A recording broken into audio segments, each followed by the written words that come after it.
together as a board, we welcome you all to our annual meeting. If you are not yet a member, we would love to have you join.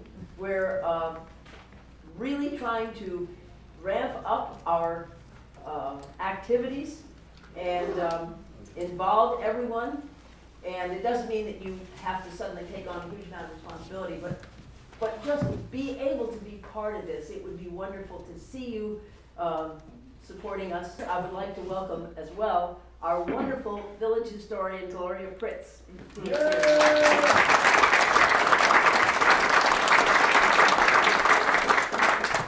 And I would very much like to thank the Women's Club for their hospitality in letting us meet here. We're very grateful to all of you, so thank you very much. I'm John Pritz, Gloria Pritz's son. Every time she mentions me, that's why so I don't have an opinion myself. Gloria Pritz's son. Anyway. And you're very lucky. I am lucky. More than you know. But anyway, thank you for coming, everybody, members, friends. You just happened to wander in, you got lost and happened to show up, so welcome. We at the Mamaroneck Historical Society had stopped doing presentations at meetings. It's something that used to happen back in the day all the time. Every meeting had a presentation of some kind by members, by community members, by experts in whatever field they happen to want to talk about. And it could be 5 minutes, it could be an hour. We're looking for volunteers now. We're starting it up again.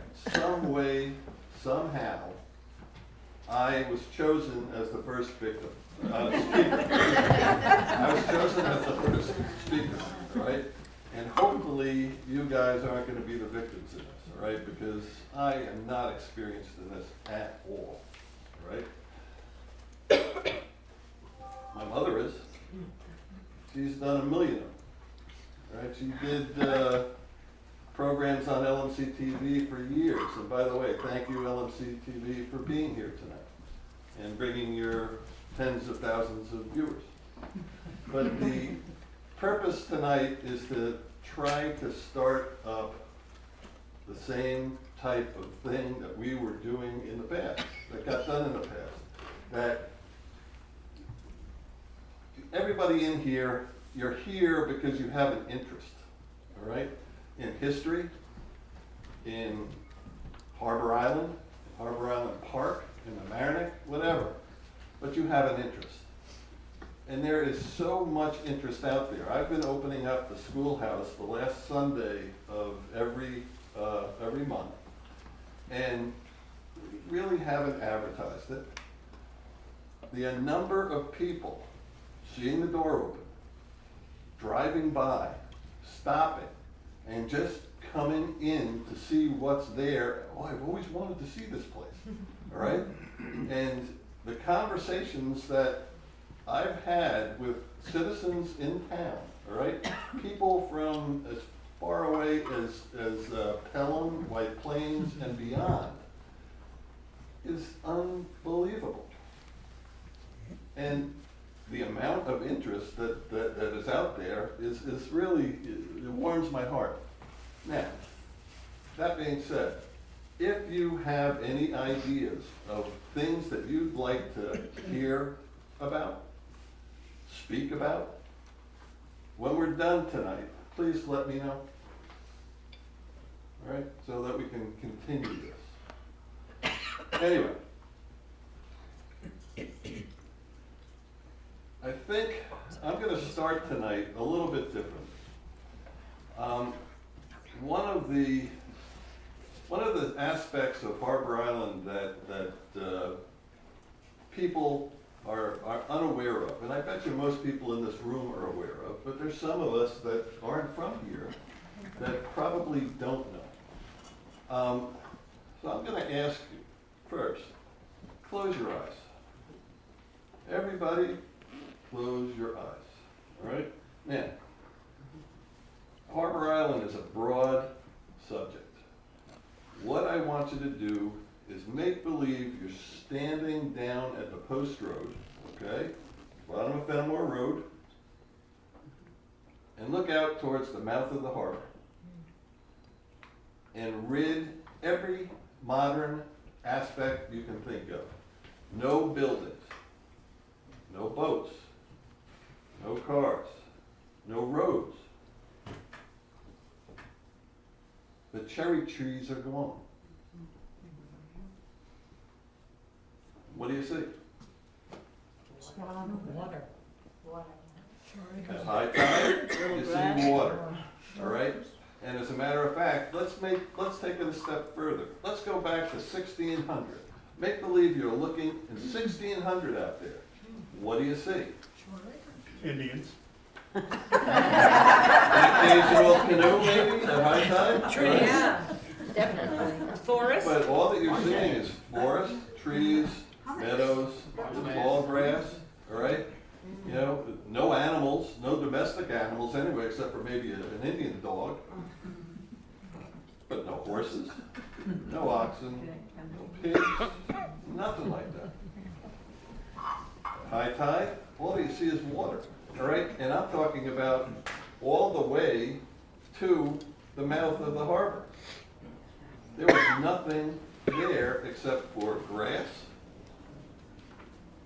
rocks sticking out at high tide, nothing else. You know, a couple of high spots of mud. There really wasn't an island. Now, geologically, excuse me, this area is served by the Mamaroneck River, all right, in the East Basin, Guyan Creek, Otter Creek. Over here in the West Basin, what was there? Nothing. Any water that came off of the hill here, all right, where we're standing, towards the old town center, all right, it drained. There must have been brooks and creeks or something, but nothing much else. So, the West Basin, for all intents and purposes, was just a tidal marsh. Low tide, what did you see? Mud and grass and rocks. Nothing else. Plus a little sea life, little Well, hermit life, crabs. I'll give you clams, squirt that at low tide, I'll give you stuff like that without question. Without question. Right, but it was very shallow. You know, we're talking about an 8-foot, 8.5-foot tide, all right? That's it. Otherwise, it was mud. That's all. That's all.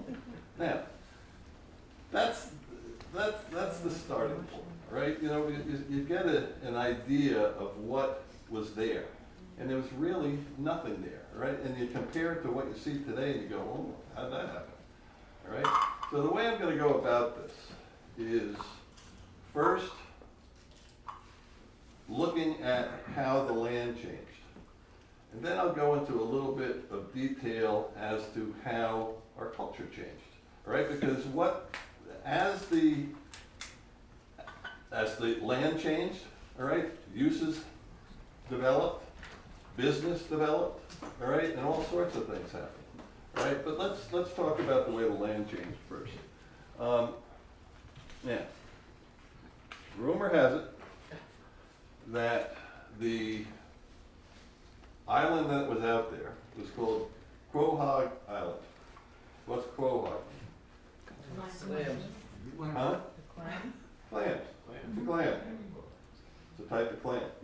Now, there's some disagreement, and as I go forward, let me just say this. All right, I'm gonna get harumphs out of a lot of people. All right, I'm gonna get out of a lot of people. I'm gonna get all sorts of different reactions from people because what I'm about to say is my research, my opinion.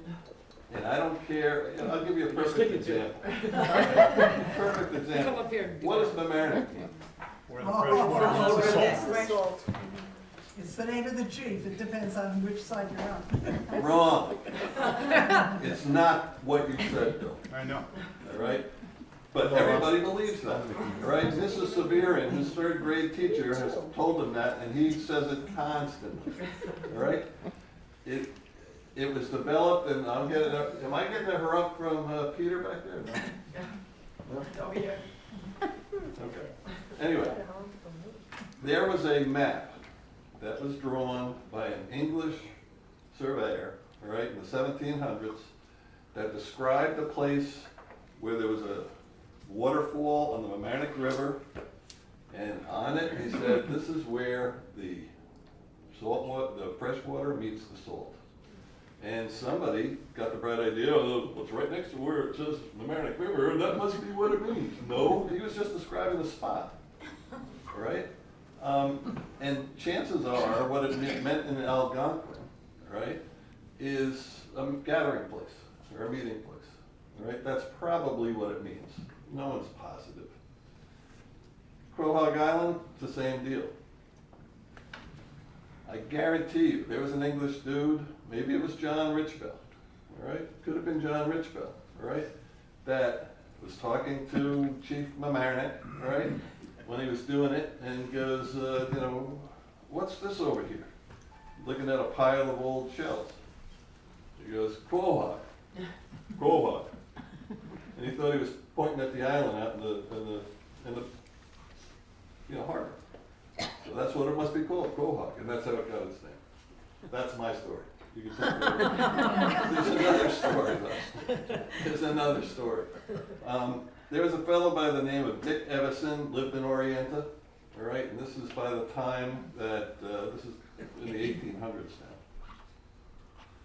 that raised pigs, chickens, and ducks on the island.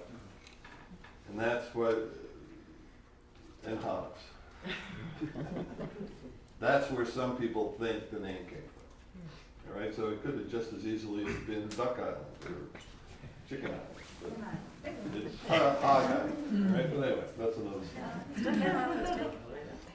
In revolutionary times, with the mud flats, Hog Island, I'll call it, all right, was just a bump in the harbor at high tide. Over time, with the water flowing out of the Mamaroneck River, all right, the silt gradually built up and made the island a little bit more than it was. Spartina grass, sedge grass grew and died. Made it a little bigger. And over time, by say 1812, something like that, it was probably an acre, acre and a half, 2 acres. Around that time, oak trees started growing. And over time, leaves fell and it built up the land a little bit more and more and more. Most of what happened until the later 1800s was all natural, all right? Now, as far as the Spartina and sedge grasses are concerned, there was a law in 1780, it was a town of Mamaroneck law, that stopped people from harvesting the grasses, because what they used to use it for is in their farms, there were beds for animals. Now, what they said was you could not harvest the grass until September 10th. And then after September 10th, only citizens of Mamaroneck could harvest the grass. So that sort of stopped the stealing of the grass, all right, and allowed the land to develop a little bit faster. Let's see. Basically a road from dry land by Mamaroneck Avenue, all right, to the island. You know, up and down the coast. What was the main product they sold? Apples. Camels? Hemp. Hemp. Apples. Apple. That's crazy. I never would have thought that. Apples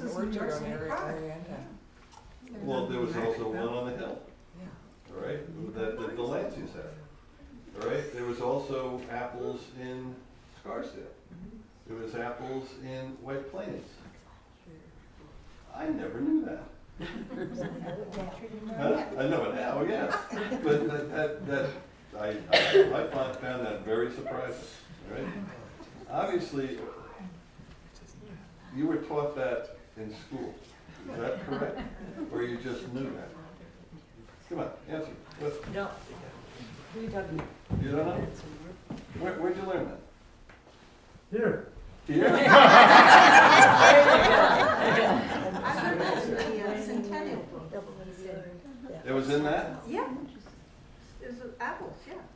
Well, I was 9 at the time, so I probably didn't read that.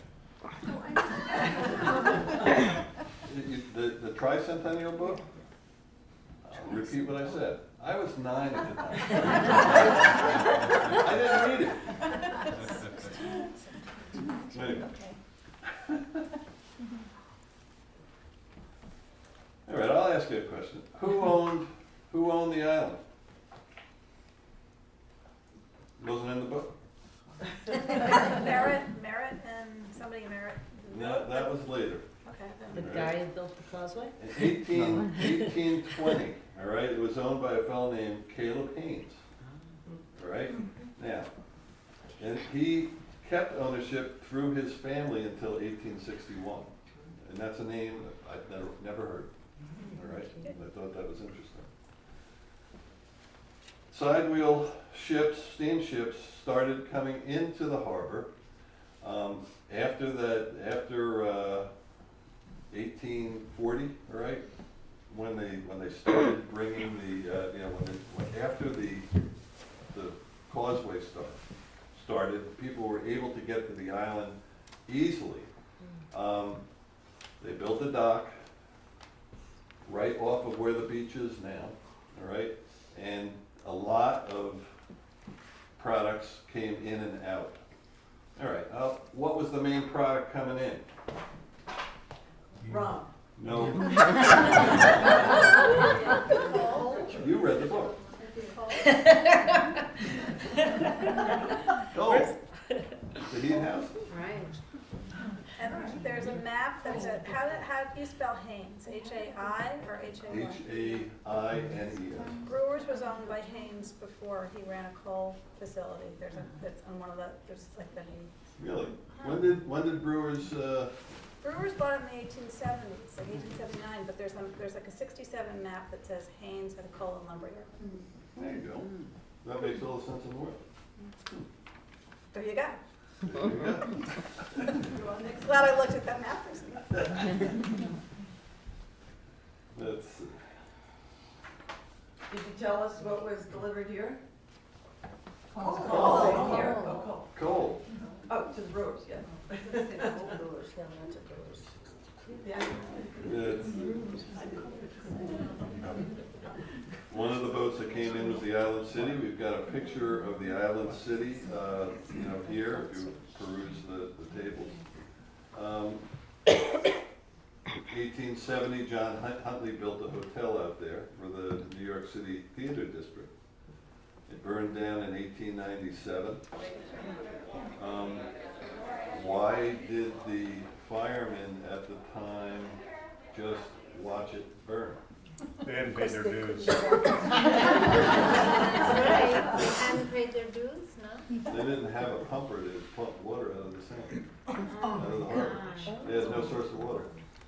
Right, and that hotel was kind of interesting because there was a shack that existed there prior to it, and it was built over the shack, and apparently the second floor was held up by the roof of the shack. There were boats on the side, of the hotel because the land had not risen over the sea level at high tide enough. When super high tides came, it flooded the hotel on the first floor. Which is kind of, I'd never considered anything like that, but it happened. and they had boats to take their customers and employees off the island. Now, which brings me to a personal note, and I'm gonna get myself into trouble. I hope my mother doesn't send me to my room. When I was a teenager, all right, and I had heard stories, hurricane flags up at Harbor Island being stolen. Hurricane came. Me and a couple of buddies of mine said, it's our turn. So we went out to steal the flag. Went out to the flagpole. The water was probably up to here, right, at the baseball field.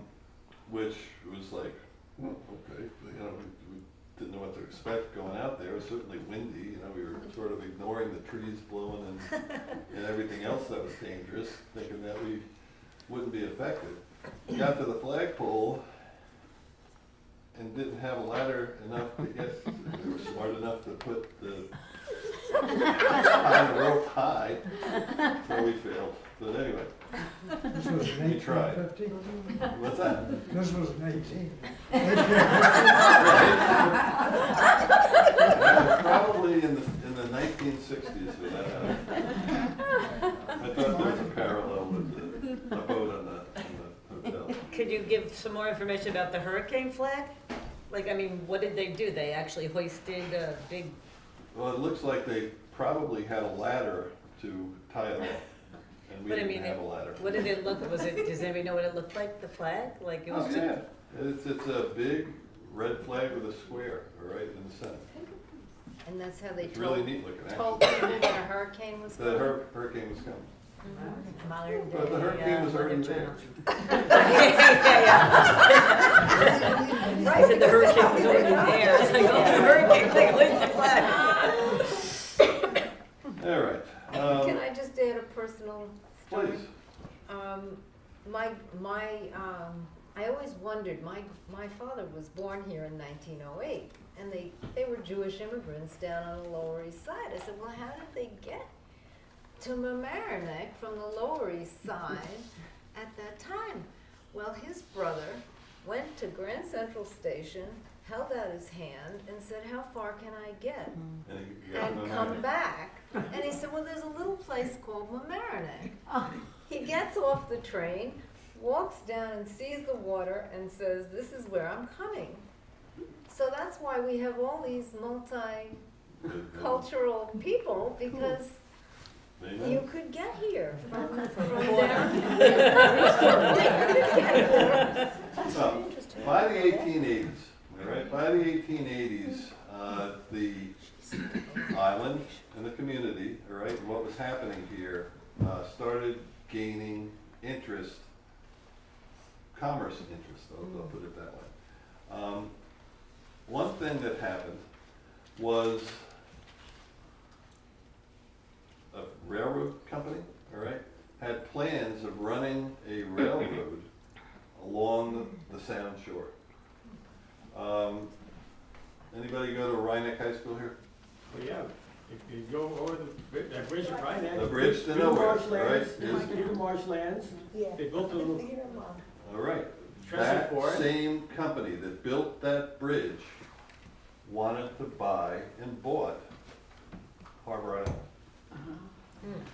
All right, they had plans of running the line right across there. All right, now, It's Portchester, I believe, right?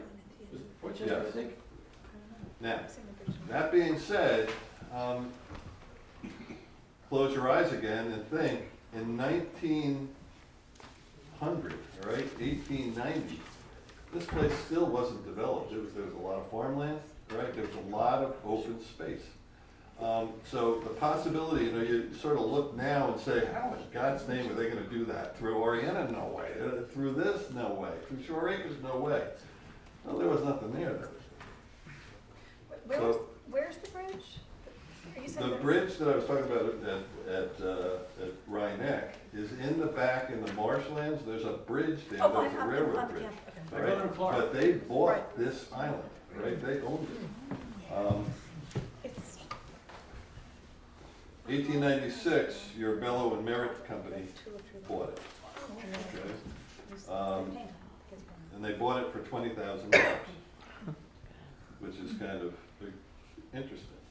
Now, I did not research what kind of company that was. I don't know, all right? You know? I think they were a real estate development company. A development That's- I company. think they were a real estate development That company, but I makes don't know. sense. Yeah. That makes sense. From what I was told, or what I read in different articles that I saw, I'm sitting there looking, okay, what were they? What were they? And it was never stated. And I wonder if it turned into what's now Merritt and Larchmont, whether there was a relation to that, but I can't figure that out. I don't don't know know. the answer to that. Because that was like a realtor in the 1920s in Larchmont who Uh-huh. continued, but I don't, that's to be determined. Let's not create a myth. Right. Is it the same F.E. Bellow too? B-E-L-L-O-W from the school names? Is that the same? No. Oh, okay. Different name. It's spelled differently.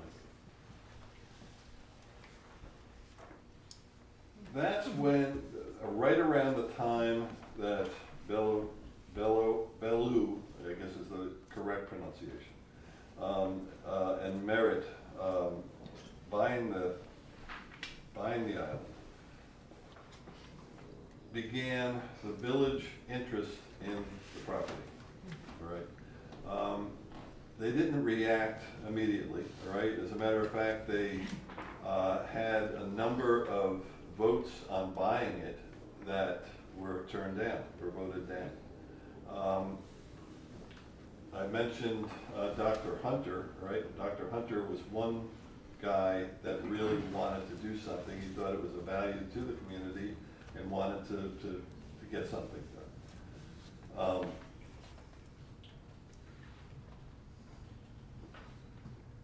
They eventually bought the island for $69,125. I'm going to quote something that my mother wrote. She said it was the best money spent by the village ever. Was the best 69,000.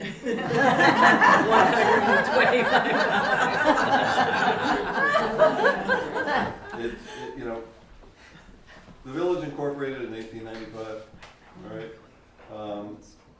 Thomas Rushmore, Henry Fatton. Thomas Rushmore was the president. Henry Fatton was a trustee, Sidney Griffin, Theodore Van Armoring.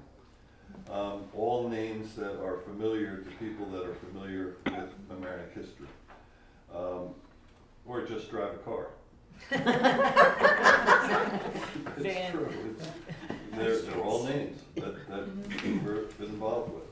Now, the Harbor Committee, Village Harbor Committee, all right, was Dr. John Hunter, Jack Lenahan, a Mr. Goodwin, and a Mr. McCardle. The first proposal that the island was bought was 1901. The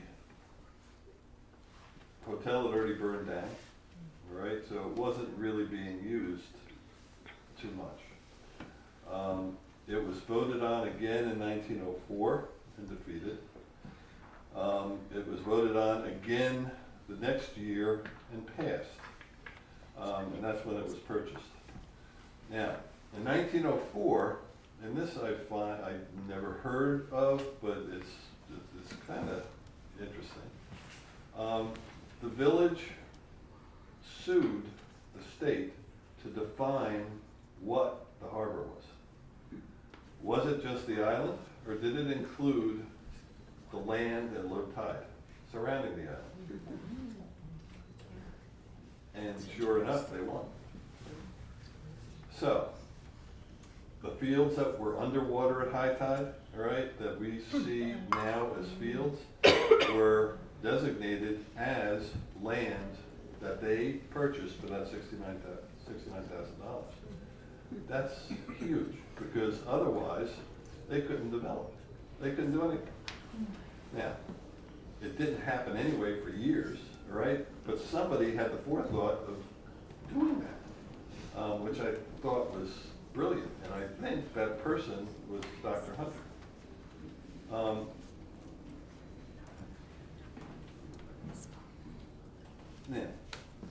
we're here at the Women's Club. Women's Club became a Women's Club, Alice, in 25? 1925, yes. 1925, all right. Prior to that, they were called the VIA, the Village Improvement Association. All right. Now, the village owned the property. Going back to 1912, all right, did women have the vote? No. And there was a lot of other things that women couldn't do. But these women said, wait a second, it's time for us to start supporting our village. They wanted to clean up the Washingtonville slums. They wanted to improve garbage collection. They were involved in making the village a better place for families to live. One of the things they did, and we're talking about Harbor Island here, is got money and built a playground for kids, all right, that I'm going to read an article from the Mamaroneck Paragraph, August 7th, 1919, all right? I'm not going to read the whole thing, but I'm going to read a little bit of it. Titled VIA Playground. All right, now this is 1919. That readers of the paragraph may realize what the playground means to the village, the following report of the supervisor, Ms. Helen Warren, for the first 3 weeks of the season is herewith appended. Since the playground opened June 30th, there have been 14 days on which it has been open the full time. 2, Thursday, July 10th, and Friday, July 18th, on which it has been open until 2 o'clock, and then closed on account of heavy rain. 1 day, Saturday, July 19th, on which it was open for an hour and a half between showers. And 3 days when, because of the rain, it was not open at all.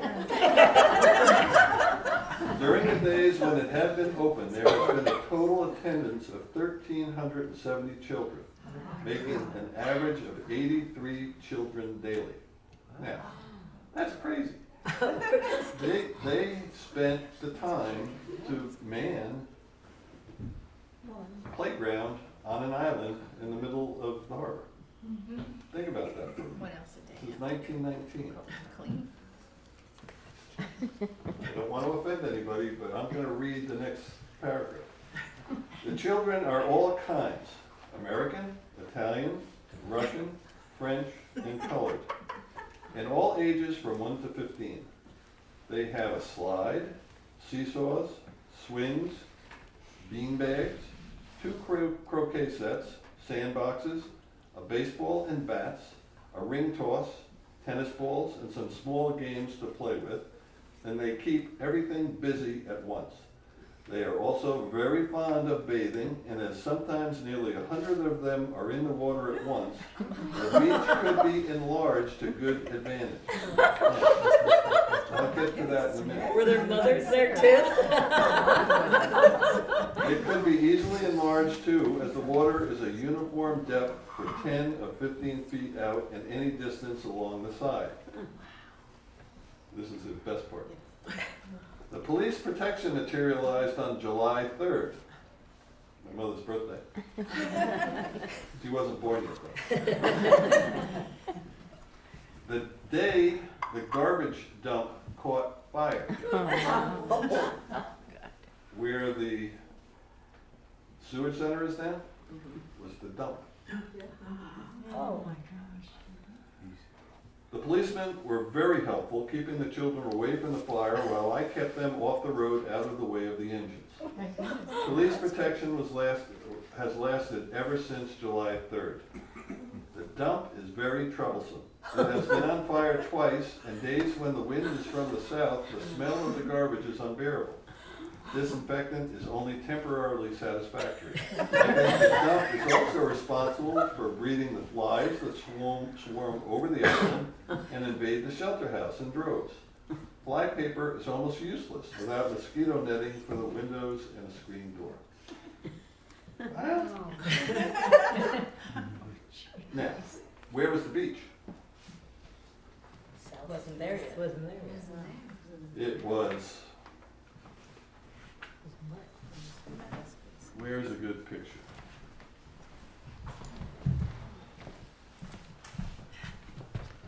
This is an island showing the causeway. This had been developed more. The beach was right there. It's on this side of the island. But it went, Yeah, it this 15 was- feet. Basically right here. You can see it in this picture.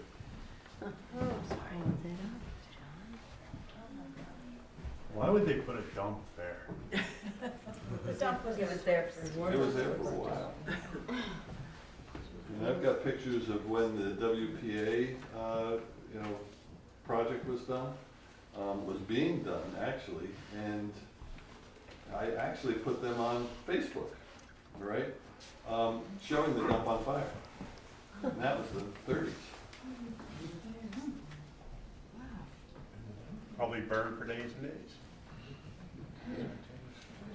My mother talks about the seagulls being so loud there that it was ridiculous. But, think about this also, the dump was there. Our kids are playing soccer over trucks, cars, garbage, you name it. It's all under there. It wasn't removed, it was covered.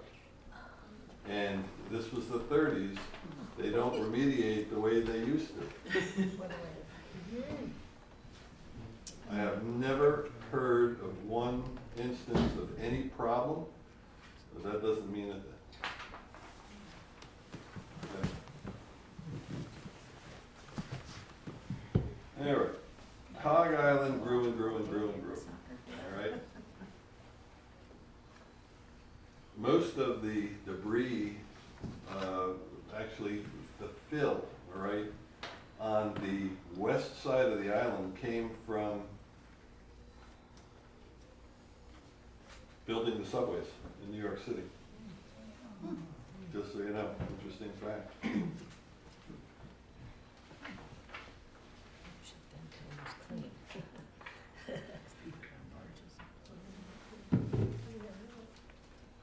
Now, some of the information that I got came from Steve Johnson, all right, and articles and things that he has done. As we're getting into the more modern time frame, all right, some of the stuff comes from him.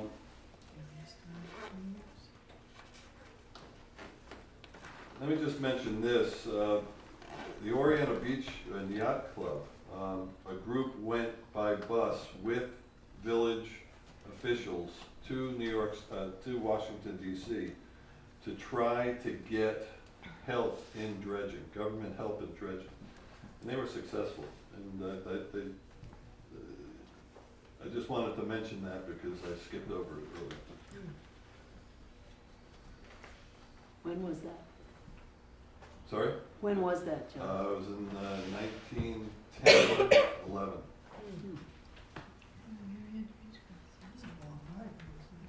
Yeah. We talked about products coming in, being shipped out. There was all sorts of trolleys coming from White Plains, down Mamaroneck Avenue, New Rochelle on Palmer Avenue. But you're just No, that's how I traveled with my mother from Mamaroneck to see my grandparents in Mount Vernon, always the trolley. There's also one on Halsted Avenue going to Rye and Portchester.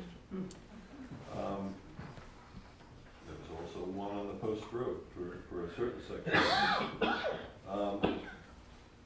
I found one article that I found kind of interesting that described how farmers, all right, and manufacturers later would line up to ship their products out of the, by boat, by the steamships, from Hog Island. Down to the harbor. And they would just line up right, all the way down the causeway, which was, you know, you sit there and you go, Jesus, it was big business. At one point, this is a Steve Johnson story. I haven't figured out who he was talking about, but a barge, Hen Island is on the outer harbor, right? A barge got stuck on Hen Island, okay? They unloaded it. A couple of local fellas, kids, went out there and lit it on fire, and it burned to the ground. Burned up. Those two of the guys that were involved in that, one became a fire chief, one became a trustee of the village. And the interesting thing that I found is, well, actually two interesting things. The community applauded it because it wasn't going anywhere unless something happened. That's number one. Number two, how should I say this?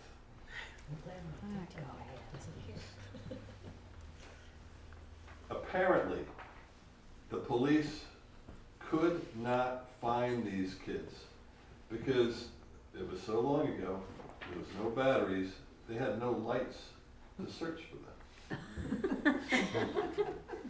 You know, and you sit there and you go, you know, with all the lighting that we've got now, they got away with it because it was dark. The detectives found it. Everybody remembers the sand and gravel at the entrance? You remember it? I have a painting from a local artist of the sand and gravel place, from What? Augusta Berman, in my house. It was Yeah? my mother's. So, Who's the owner of the sand and gravel? well, it's not there anymore. Well, I understand that, but does it have a title on it? No, it doesn't. It's just a picture of what was there. Because it was at one time Callahan, Ottman, and George Wolf, for what it's worth. Does anybody know the name Tom Homan? Yes. I do. You don't cheat. I wonder why. She read the book. Well, she might have wrote the book. Anyway, he was a squatter and had a boat rental business at right to the right of the entrance, which was basically in where the dump had been. If I read that right, it was there. I think it was along the East Basin. What I read, it Okay. said that it was on the other side. Santa Barbara is a Who knows? ghost. You'll never know. Now, 1929, they built the sewage treatment plant. A pipe goes underneath the, at the time, it wasn't underneath anything. It was through where the fields are, to the red brick building on the West Basin, then straight out to buoy 42 in the sand. Now, before that happened, there was a sewage plant just in that red building, all right? So we're talking about in the 20s. And what did they do? All the solids in that sewage plant were put in barrels and taken away. I haven't found out where they brought them. I suspect they brought them to a boat and dumped them in the sands. All right? That was the 20s. And I don't know that for a fact, but I suspect that's what happened because you know? Is that what they did? That's what they did. There you go. They was in the middle of the sound. 1921, Memorial Grove was built near the beach for the veterans that died during World War I. And the reason I bring that up is personal, all right? The pedestal and the for the cannon that was in the middle of that was built by my grandfather, and Anthony Push. Yes. The cannon that was there was removed in World War II for scrap metal.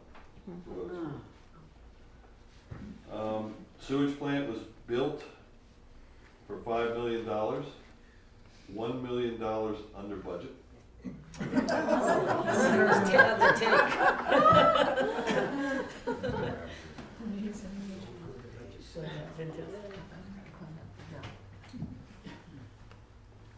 I'm going to end there. Does anybody have, I've got some other things, but I think they'd be better served in a different discussion, right? So I'm gonna stop there. Anybody have any questions? In the book, it says that all of the stones that were local, from local quarries, and they were all done by, cut by local people. That's correct. So Where these the quarries quarries- were, just to sort of put perspective to that, on the post road between Delancey and Fenimore, all right? Where the Delancey house is, all right? Along there, if you look at the end of Delancey right now, all the rock that's being removed, that's part of the same set of rocks that they quarried for the walls. Halsted Avenue, if you're going up Halsted Avenue towards Harrison, there was a whole section of ledge on the left side of Halsted Avenue. You know where the Halsted Avenue firehouse is? All right? Coming towards us, all right? That whole area was ledge, and it was removed. There was also an area, I believe, on Fenimore Road, where the railroad bridge is to the left. Some stone came from that there as well. What about Rockland Avenue? Rockland Avenue, do you think Yeah. that, you know, that might have been named because there were, I didn't find any record of that. oh, I think it was Rockland Avenue because it was a rock yeah, area. just wondering.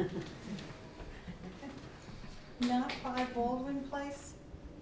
That's where I always thought that the granite came from. I haven't read anything that said that, so I'm not Yeah, I'm sure. not positive either, but that's where I always thought it came from. Possible.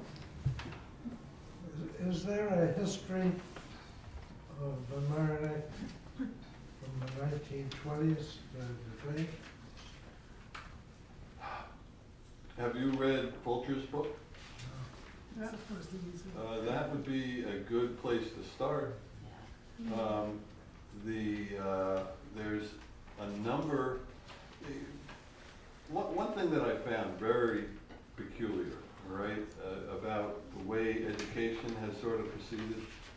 There were some very strong papers written by Mamaroneck High School students in the 30s about all different subjects, including some Mamaroneck history subjects. We're, as a society, as a historical society, are trying to get, when I'm working on this, trying to get what we have in our archives digitized and put online so that everybody can see. We've got so much stuff of interest. We want to share it with everybody. Now, one of the committees that we're, talking about possibly doing, actually, we're not talking about it. I'm just bringing it up now, and I'm getting looks from different members. We're going to need help doing it. But I think it would be a good thing to do, because between the Historical Society archives and the village archives, there's a ton of stuff. There's a ton of stuff. You referred to there being absolutely nothing in the harbor in the 1600s. Doesn't the Richbell burial ground date from the 1650s right along the harbor I in said Orienta? 1600, not the 1600s. I wanted to get to a point where there was no European influence at all. Now, sort of an interesting question because the Dutch were in New York City for a long time, but they concentrated on the Hudson River, right? They didn't come this way, all right? The Indians were here. As a matter of fact, there was a big battle in Yonkers. The Dutch and whatever tribe was there at the time, and they slaughtered a lot of people. John, you made reference to high school students in the 30s being very interested and active and whatnot in history. And I just want to tell you that I've been over to the high school and met with the chair of the social studies department and with various high school students that are absolutely passionate about Mamaroneck history and can't figure out a way to be involved. You know, we're trying to figure that out through our membership as well. And at the Jubilee, when we reached out to the high schools, both Rhinebeck High School and Mamaroneck High School, did people want to be involved? Every single activity there was run by high school students. So, you know, I think your point about the archive, since they do everything digitally at this point, but, you know, the kids really want access and involvement in their community. They're passionate about it. I couldn't agree more. We've got to find a vehicle to take advantage of that. Yeah. There's so many subjects out there that they could concentrate on. You know, getting them involved enough to have the training to research things and actually present them, I think is huge. Yeah. Might be a And good- I think we've lost some of that. Might be a good summer internship program. Yeah. You know, Gail has been great in getting kids involved. We just gotta find the right vehicle. You have to go to the bathroom? Go ahead. No, little boy, once you start doing the research, it is just so interesting that you just want to continue. You want to write, you want to look further into it. It just gets you going. Yeah, I agree. Couldn't agree with you more. You found that out. We did a playground at Flint Park, and when they dug there, I had all these bottles. And it's funny, because on eBay, I was trying to find one of these Sunsweet prune juice. It was round. My daughter recycled them, because she was trying to clean up. But anyway, I guess, so like you're saying, is there any artifacts like that came out of any of this, or no? It's all still down there? Not out of this, because this was all natural, right? You know, I guess if you dug into where the dump was, you That's find what I mean, some yeah, the stuff, dump. right? But there has been searches on Heathcote Hill, for instance, all right? If you go into the schoolhouse, there's a display there. If you go to the town center, there's a display there of things that have been found on Heathcote Hill. Old stuff. It was right on this property, that much was found. Right. Yeah, by the Historical Society about, I don't know, 5 years ago. Well, you know what we found? Peter and Mike and myself got an old map and had the location of the Delancey house. And at the time, the Delancey house was the only house on this whole section from Rockland Avenue to Fenimore Road. Heathcote Hill. He owned so He owned the whole section. Oh, it's a farm. Well, we found where the foundation was, all right? And it's right outside, half of it is on this property, right out here, and half of it is on the next door property. And you know, we're sitting there that day and going, boy, if I was gonna build a house, it would be right here. Yeah. Which is like, you know, you think about it, and Peter, as a matter of fact, goes, well, the skirmish at Heathcote Hill, all right, happened here, all right? Let's look to see where the school where Rogers actually made his headquarters, which was the first schoolhouse at the corner of Oriana Avenue and Old White Plains Road. And it was obvious that it's not that far. And they ran from there here, he ran from there to here to help the loyalists basically not get massacred. And organized this guy and fought the Americans off. And it just gives you like a perspective of, holy mackerel. So that, he went there, we went there. Peter also spoke at length of where the Americans came from White Plains down Weaver Street and where they crossed the ridge to Monroe Avenue, where the first scout was, the first, person, and that was there. And that 750 troops passed right by my old house where we lived on Rockland Avenue. And you sit there and go, what? And that's where they went. They came down Rockland. Way up. Yes, off Weaver. Right, but they probably went right by Walters.